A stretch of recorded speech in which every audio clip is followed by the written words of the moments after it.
and welcome back to the World Football Show.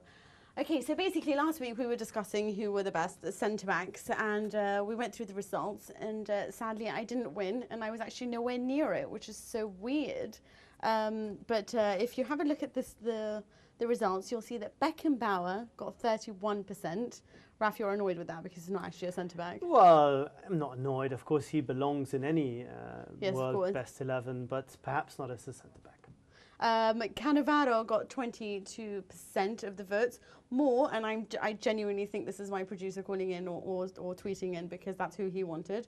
And I can't believe that Claudio Gentile was not there. That is absolutely abysmal. He is the best ever. Let's have a look at the team so far. So we've got Yashin, Cafu, on our Panini-like stickers, Cannavaro and Beckenbauer. And now we're here to discuss who is the best left back.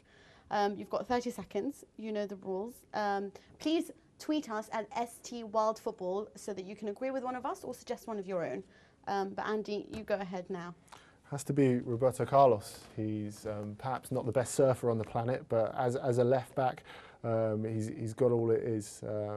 I think the energy he brought to the role, the fact that he worked as a duo with Cafu is really, really important, and he just changed the whole position. I don't think you want to dwell so much on the free kicks, but just the pace and the energy that he brought to the role, that he had a setback with Inter in Europe and still went on to become a legend at Real Madrid. And the fact that he can still play at such a high level now, he's 38, it's incredible, and it's a testament to his athleticism.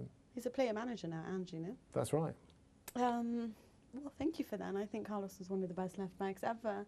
I always think your choices, but who did you go for, Rao? Well, I was sort of thinking of putting Andreas Bremer forward again because I didn't get him in as a right back. Just continue. But I'm actually picking Bigente Lizarazu, World Cup winner, European winner, European Cup winner. The guy's won everything, and also has been always a fantastic professional. Lovely, lovely guy off the pitch as well.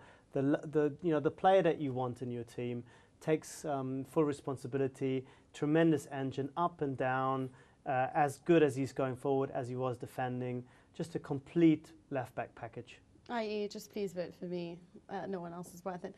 I went for Maldini, Paolo Maldini. I don't think that is any much of a surprise considering Italians are the best defenders. But of course it's got to be Maldini more for the fact that he was just such a great captain. He was such a great person. He knew how to marshal the defence. He had this ability to tackle opponents so cleanly and always on time. He was more than happy to run the full length of the pitch to follow his man. In the dressing room, he was a saint. He knew exactly how to exert his control, but in a way that commanded respect. I'm sure you understand that he had a really bad reception when he retired at the time.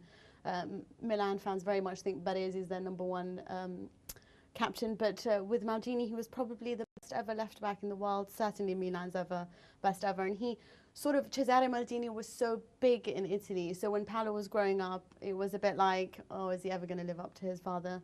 And in fact, he did better.